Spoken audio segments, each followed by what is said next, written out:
Last class में बेटा आपने जो प्रोग्राम किए थे it was just to display numbers और समथिंग। आज हम कुछ प्रोसेसिंग भी करेंगे जहां कुछ कैलकुलेशन भी परफॉर्म होगी, राइट। तो देखते हैं पहला question. To find sum of numbers from 1 to n। ठीक है, तो रिकर्सिव कोड से पहले मैं इसका आइटरेटिव कोड लिखूंगा, फिर हम समझेंगे कैसे हम रिकर्सिव कोड को आइटरेटिव कोड में चेंज कर सकते हैं। तो हमें 1 से लेकर n तक के नंबर को ऐड करना है। तो ये आपका पहले आइटरेटिव कोड क्या रहेगा कि एक वेरिएबल चाहिए जहां पे हम सम करेंगे, वो नंबर जिसको ऐड करना उसकी कुछ इनिशियल वैल्यू होगी, और एक लूप लगाते हैं जब तक कि n 0 ना हो जाए। ठीक है, फिर s equal to s plus n करें तो ये नंबर जुड़ जाएगा, और बाद में n की वैल्यू को हम माइनस कर दे रहे हैं।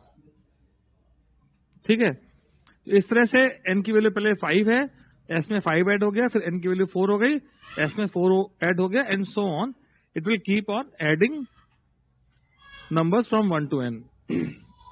अब इसी का अगर रिकर्सिव कोड लिखें तो हमें जो चीज चाहिए वो है सम ऑफ नंबर्स, वो एक इंटीजर है। तो मैं कहता हूं return type of the function is int. Function का नाम रख देते हैं लेट्स से सम, और यहां पे दो वैल्यूज आपको दिखाई दे रही हैं जो यूज हुई है, एक n यूज हुआ है और एक s यूज हुआ है। तो पहला पैरामीटर n हो गया, दूसरा पैरामीटर हो गया s। ठीक, तो ये हो गया। इसके बाद यहां पे रिकर्सिव फंक्शन दो केस होते हैं, बेस केस और रिकर्सिव केस। हमें रुकना कब है? रुकना कब है? जब n की वैल्यू 0 हो जाए। ये कंडीशन है वाइल लूप में, while n is not equal to 0। यानी लूप कब तक चलेगा? जब तक n 0 नहीं है। यानी कब रुकेगा? जब n 0 हो जाए। तो यहां पर हमने लिखा return if n equal to 0, return क्या करना है? सम को रिटर्न करना है। सम निकालना है s में, s को रिटर्न करना है। इन द प्रोसेस हम क्या करेंगे,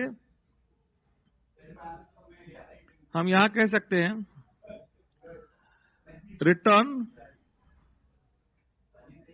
रिकर्सिव कॉल में यहां दो पैरामीटर है n और s। n की वैल्यू क्या हो रही है? घट रही है। s की वैल्यू क्या हो रही है? s में s प्लस n जा रहा है। s में क्या जा रहा है? s plus n। तो यहां हमने फंक्शन को प्रोवाइड किया n माइनस 1 और दूसरा s प्लस n। तो यहां जब प्रोसेस होगा, रिकर्सिव कॉल होगी, तो वो क्या पास करेगा? n की वैल्यू को डिक्रीज कर देगा और n की करंट वैल्यू को s में ऐड कर देगा। तो इस प्रोसेस को हम आपको करके दिखाते हैं किस तरह से काम करेगा।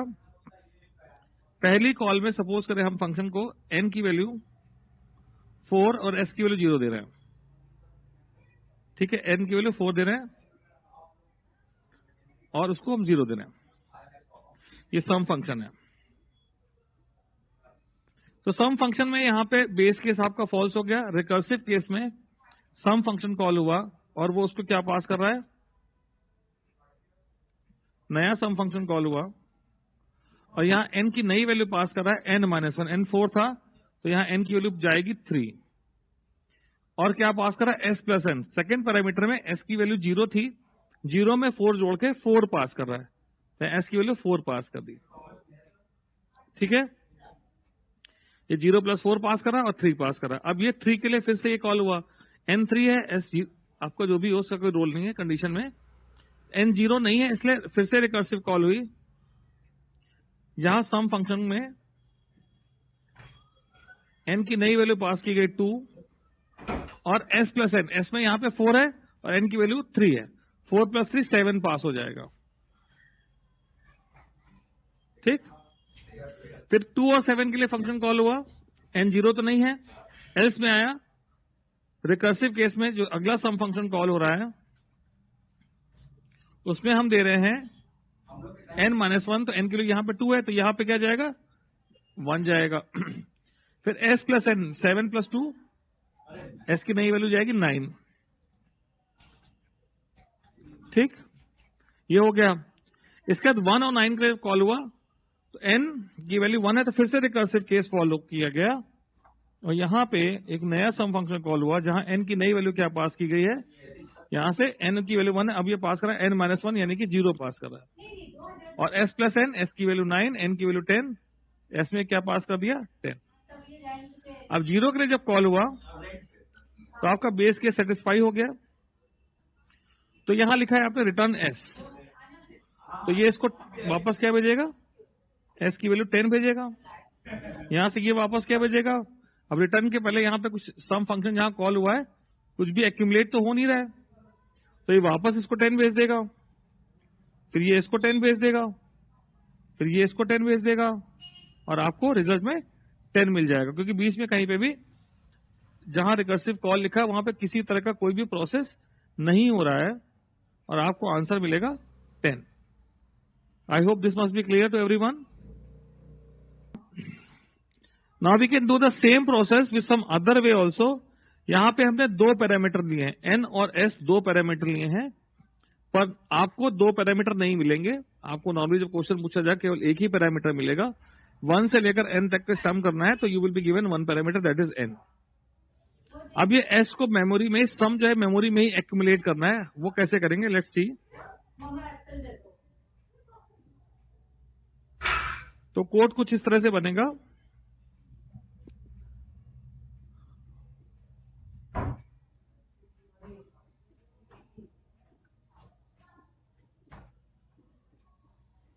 वन से n तक का सबका नेचुरल नंबर के सम का प्रोग्राम बना रहे हैं। फंक्शन केवल फंक्शन है सम, इसको पैरामीटर दे दिया गया n। n की वैल्यू 0 होने पर रुक जाना है, हमें n है तो n, n-1, n-2, n-3 add करते जाएंगे जब तक कि 0 ना हो जाए। 0 होने पे हमें क्या ऐड करना है, कुछ नहीं, otherwise return n into sum n-1, right? n into sum n-1. Let's see how it will work. Return statement has two things. This is saying n into sum n-1. तो यहां पे जो ऑपरेटर है वो क्या रिटर्न कर रहा है, n into return value of sum n-1। ये n की जो भी करंट वैल्यू उसमें मल्टीप्लाई करेगा return value of next call, तब वो रिटर्न करेगा। अब जब तक नेक्स्ट कॉल की रिटर्न वैल्यू नहीं रिसीव करेगी it will keep waiting. So how it will work, let's say if you give the value of sum as 5 and as 5 you have given, so base case is false, it will go to recursive case and there is a correction, we are doing sum, so we need to write plus। ठीक है, सम कर रहे हैं, वहां हमने asterisk लिख दिया, plus होना चाहिए।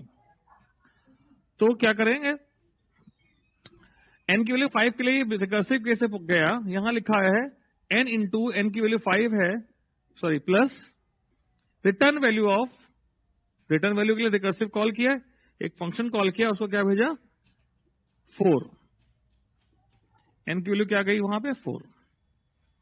Now the same function another memory location is created, n की वैल्यू हो गई 4। 4 के लिए again this base case is false, it will go to recursive case and same thing will happen, n plus n is what is n now, n is 4, so it is 4 plus another call sum, now the value n is 3 is passed to it, next call में n की value कितनी हो गई 3 हो गई। now the same sum function is called where n is 3, so base case is false, तो यहां recursive case पे आया, लिखा है n प्लस, यानी कि n की वैल्यू 3 है, 3 plus some n as 2। now for 2 when the same function is called, again recursive case will take place and there is no place, तो हम यहां डिस्प्ले कर देते हैं 2 plus sum 1, for 1 again same thing will happen, 1 plus sum 0 and for 0 base case will satisfy. When the base case is satisfied, what it will return? It will return 0. So 0 is returned to this. Now this 1 was already there. अभी इसका दोनों operand मिल गए, एक 1 है दूसरा 0. तो 1 plus 0 से जो 1 आया वो इधर रिटर्न हुआ. अब 1 प्लस 1 हो गया 2, वो इधर रिटर्न हुआ. 2 प्लस 3 हो गया 5, ये इधर रिटर्न हुआ. सॉरी इधर 3 था. 3 प्लस 3 हो गया 6. 6 प्लस 4 इधर रिटर्न हुआ 10. और ये 10 प्लस 5 हमने जो कॉल किया था उस कॉल का रिजल्ट आ गया 15. So it will work this way. Clear है? Or should I follow some other procedure for it? एक बार और ध्यान से देख लीजिए. क्लियर है? Okay, I'll repeat it some other way. Some other way. Let's see what is the other possible way.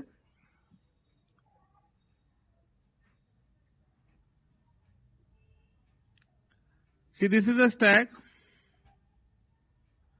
Some function is called, you have given 5. For 5, it will go to the recursive code. It is written n plus, यानी कि यहां पे हो रहा है 5 plus, it is making another call.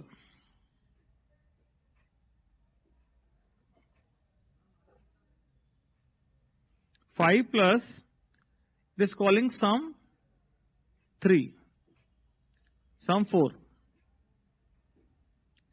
अब जैसे ही 4 call हुआ तो इसके लिए इधर एक नया कॉल ओपन होगा, एक नया फंक्शन ओपन होगा जहां n की वैल्यू 4 पास हो गई. और वहां पे फिर से रिकर्सिव केस होने पे हुआ n प्लस 4 प्लस सम 3. 3 के लिए एक कॉल और ओपन हुई जहां हुआ सम 3. जब सम 3 के लिए पहुंचे फिर यहां रिकर्सिव केस पे आए तो यहां कॉल पे आया 3 प्लस सम 3 माइनस 1. सम 3 माइनस 1 से फिर एक नया कॉल ओपन हो गया, यहां आया सम 2.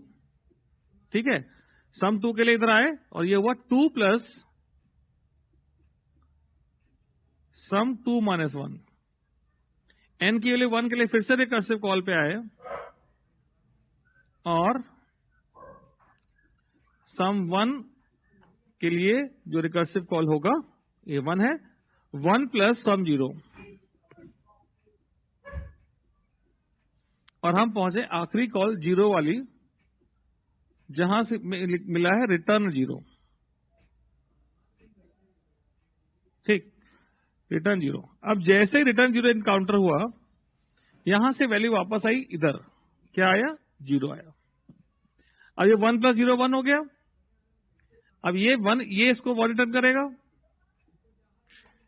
1 रिटर्न करेगा. अब 1 प्लस 1 हो गया 2. यहां से 1 आया, अब 1 प्लस हो गया 2. अब ये इसको 2 रिटर्न कर रहा है. सॉरी, 1 प्लस 2 हो गया 3. ये इसको रिटर्न कर रहा है 3. अब यहां पे 3 प्लस 3, ये इसको रिटर्न कर रहा है 6. यहां हो गया एक्सप्रेशन 6 प्लस 4 10, ये इसको रिटर्न कर रहा है 10. अब 10 प्लस 5 आपको क्या रिटर्न मिला? 15. It will work this way. Now Sakshi,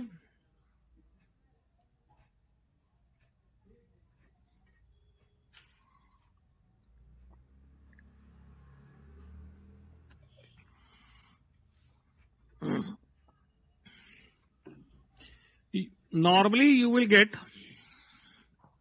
the functions like this only, where only one variable, जिसपे मेन जो कंट्रोल वेरिएबल है वही दिया जाएगा. अब इसी कोड को थोड़ा सा चेंज कर दें. अभी let's find factorial of a number. Let's find factorial of a number. So for factorial, what is factorial of n? N factorial is n into n minus 1 into n minus 2 and so on up to 1. This is factorial of n. तो factorial of n निकालने के लिए हम कहें अगर n की value 4 है या 5 है तो आप मल्टीप्लाई करें, जिस वेरिएबल मल्टीप्लाई करेंगे वो इनिशियली क्या होगा, 1 होगा. ठीक. फिर आपने लूप लगाया कि जब तक भैया n is not equal to 0 तब तक आप 0 होने पर रुक जाइए, n से लेकर 1 तक मल्टीप्लाई कर दीजिए. किससे मल्टीप्लाई कर दीजिए, लिखिए n इक्वल टू, मल्टीप्लाई करना है f में, तो लिखेंगे f equal to f into n, और उसके बाद n की वैल्यू माइनस हो जाएगी. So this code will find factorial of n. दो वैल्यूज पे डिपेंड कर रहा है, एक n है एक f है. तो एक सिंपल फंक्शन बनाए फैक्ट के लिए, तो हम इसमें दो पैरामीटर ले रहे हैं n और f.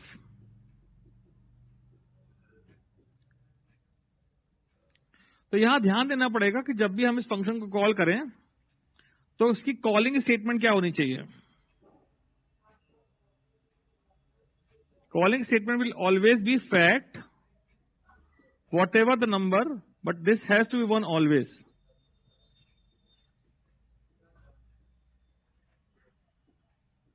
ये पहला parameter could be any number, ठीक है, जिसको आप मल्टीप्लाई, जहां तक मल्टीप्लाई करना चाहते हैं या जिसका फैक्टोरियल निकालना चाहते हैं. This first parameter could be any number, but second parameter has to be constant. अब कब तक हमें ये प्रोसेस चलाना है, जब तक कि n की वैल्यू 0 ना हो जाए. ठीक है, 0 होने पर हमें रुक जाना है. तो हमने बेस केस की कंडीशन क्या लिखी, इफ n इक्वल टू 0. रुक जाए तो क्या रिटर्न करे, फंक्शन की रिटर्न टाइप गिवन है, रिटर्न टाइप में क्या गिवन है, तो इसको क्या डिस्प्ले करना है, इसको डिस्प्ले करना है f की वैल्यू. डिस्प्ले करना है f की वैल्यू, या अगर ये फंक्शन में लिखा है तो रिटर्न करना है f की वैल्यू. तो हम यहां पे क्या करेंगे, रिटर्न करना है, तो हम लिखेंगे रिटर्न f. ठीक. अदरवाइज रिकर्सिव फंक्शन में, रिकर्सिव कॉल में फैक्ट फंक्शन में क्या क्या चेंजेस होंगे. इसके पैरामीटर में पहला वैल्यू क्या है, दूसरी वैल्यू क्या है. पहली वैल्यू n है. How this n is updated, in each call n की वैल्यू माइनस हो रही है, तो यहां हम लिख दिए n-1. और इन ईच कॉल f की नई वैल्यू क्या हो रही है, f into n. What is the new value of f, f into n. तो हम पैरामीटर में क्या देंगे, f इंटू n. इस तरह से ये आपका वही काम करेगा जो ये रिकर्सिव कॉल कर रहा है, सॉरी जो ये आइटरेटिव कॉल कर रहा है. So let's see how this recursive call will work same as this one. कैसे फैक्टोरियल निकाल रहा है, तो काम करते हैं, हम बहुत छोटी सी वैल्यू लेते हैं. हमने पहला कॉल किया फैक्टोरियल का, और हमने n की वैल्यू 4 पास की और f की वैल्यू 1 पास की. ठीक, ये 4 है, ये 1 है. ये बेस केस फॉल्स हुआ, इधर आए, फैक्ट फंक्शन कॉल हुआ, क्या लिखा, n-1.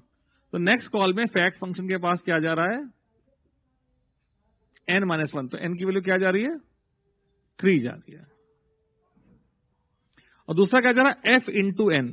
f into n, f कितना है 1, सॉरी f है 1, n है 4, तो 1 इंटू 4 जा रहा है. तो f की नई वैल्यू क्या गई, 4 चली गई. ठीक. अब इस वैल्यू के लिए देखिए, n की वैल्यू 3 के लिए 3 और f 4 है, ये 3 है और ये 4 है. तो यहां आपका बेस केस फॉल्स है, रिकर्सिव केस में पहुंचा और ये कॉल हुई. नेक्स्ट कॉल में इस फंक्शन के पास क्या गया, n की नई वैल्यू गई 2 और f इंटू n, f कितना है 4, n है 3, तो 4 इंटू 3 12 चला गया. ठीक है. Now this call, what is the value of n and f, n is 2, f is 12, right. ऐसे पहुंचेगा क्योंकि बेस केस फॉल्स है. फैक्ट को n-1 देगा, फैक्ट को n-1 देगा, तो n की वैल्यू कितनी हो जाएगी, 2 हो जाएगी. और f इंटू n, f की वैल्यू कितनी, 12, n की वैल्यू 2, तो 12 इंटू 2 कितना हो गया? 24। ठीक। अब नेक्स्ट कॉल में यहां पे 1 और 24 गया है, ये 1 और तो ये 24। ठीक है, यहां 1 को हम 2 लिख गए, तो 1 और 24 के लिए ये बेस केस फॉल्स है। वैसे हम यहीं पे रिटर्न कर देते, कोई दिक्कत नहीं है, 1 से मल्टीप्लाई करने से कोई फर्क नहीं पड़ रहा। फिर भी यहां लिखा है एन की वैल्यू घटा दीजिए, क्योंकि हम लूप को ही सीधे सीधे कन्वर्ट करने की कोशिश कर रहे हैं। एन की वैल्यू 0 हो गई और एफ में एन इंटू एफ गया, दैट इज 24 ओनली। 1 से मल्टीप्लाई करने से कोई फर्क नहीं पड़ा।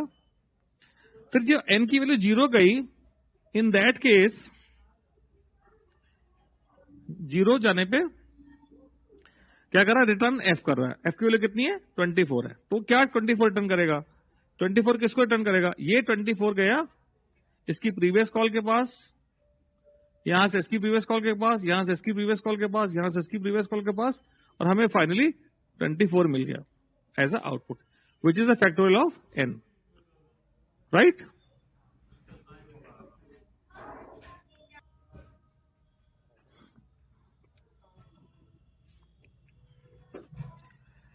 Let's do factorial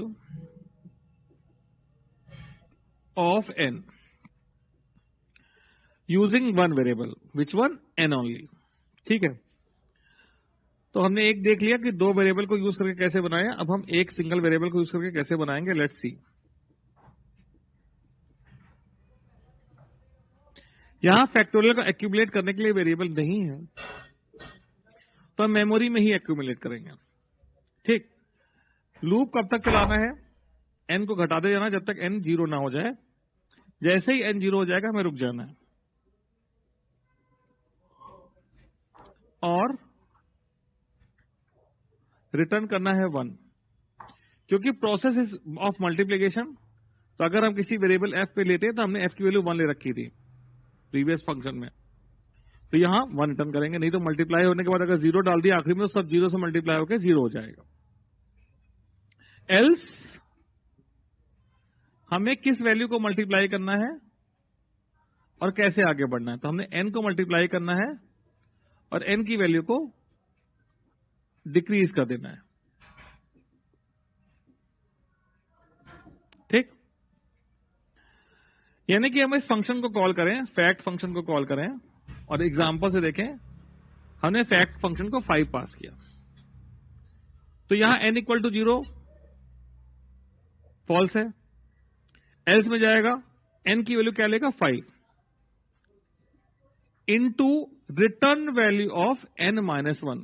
अब जब तक रिटर्न वैल्यू नहीं आएगी तब तक ये मल्टीप्लाई करके यहां ये रिटर्न कुछ नहीं कर सकते। Return 5 into this. अब भैया 5 इंटू दिस हो तो तभी तो रिटर्न करेगा, till then it will keep waiting. तो let's see fact n minus 1 क्या रिटर्न करने वाला है। जब वो देगा तब मल्टीप्लाई कर देंगे। अब कंट्रोल फैक्ट 4 के पास है, n की वैल्यू 4 हो चुकी है, यहां आपका बेस केस फॉल्स है, रिकर्सिव केस में पहुंचे। फिर से same story, n is 4, multiply करके रिटर्न करना है किससे? फैक्ट 3 से, फैक्ट 3 की रिटर्न वैल्यू से। अब फैक्ट 3 की रिटर्न वैल्यू आने दो। फैक्ट 3 की रिटर्न वैल्यू के लिए यहां फैक्ट 3 के पास गया और ये फॉल्स है, it will go to this, और क्या आया? 3 into return value of fact 2। Function factorial call हुआ, n की वैल्यू 2 है, base case false, recursive case से पहुंचा, 2 इंटू फैक्ट 1।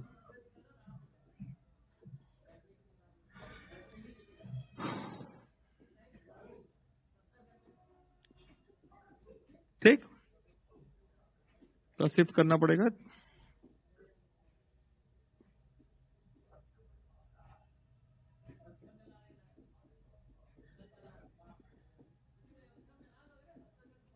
ठीक है, अब जब 1 के लिए इधर पहुंचा तो फिर रिकर्सिव कॉल होगी, यहां हुआ n इंटू 1 इंटू फैक्ट 0, और फैक्ट 0 के लिए क्या होगा बेटा? n की वैल्यू कितनी रिटर्न करेगा? बेस केस सेटिस्फाई हो गया, रिटर्न कर रहा है 1। अभी रिटर्न कर रहा है 1, तो यहां से जो वैल्यू गई ये 1, ठीक है, ये 1 इधर गया, अब इसको वैल्यू मिल गई है, इस वाले फंक्शन को, इस वाले पर्टिकुलर फंक्शन को रिटर्न वैल्यू आ गई, तो ये अब प्रोसेस कर सकता है 1 into 1 का 1, और प्रीवियस कॉल को रिटर्न कर देगा। प्रीवियस कॉल को भी दोनों ऑपरेंड मिल गए 2 into 1, ये अपने प्रीवियस को रिटर्न करेगा 2। अब इसको भी 2 मिल गया तो 3 into 2 6 हो जाएगा। इसको 6 मिला, 6 into 4 24 हो जाएगा। इसको 24 मिला into 5 120 मिल जाएगा। तो जब तक वो आखिरी बेस केस फॉल्स नहीं हुआ, सब कुछ वेट करता रहा, क्योंकि एक्सप्रेशन जो है वो क्या कर रहा है, multiply with the return value of another function. तो till the return value is not found it is waiting. जब रिटर्न वैल्यू मिलती गई तो वो मल्टीप्लाई करके प्रीवियस कॉल को वापस वैल्यू भेजता गया। ठीक है, तो इस तरह से आपका काम हो गया, फैक्टोरियल निकल आया।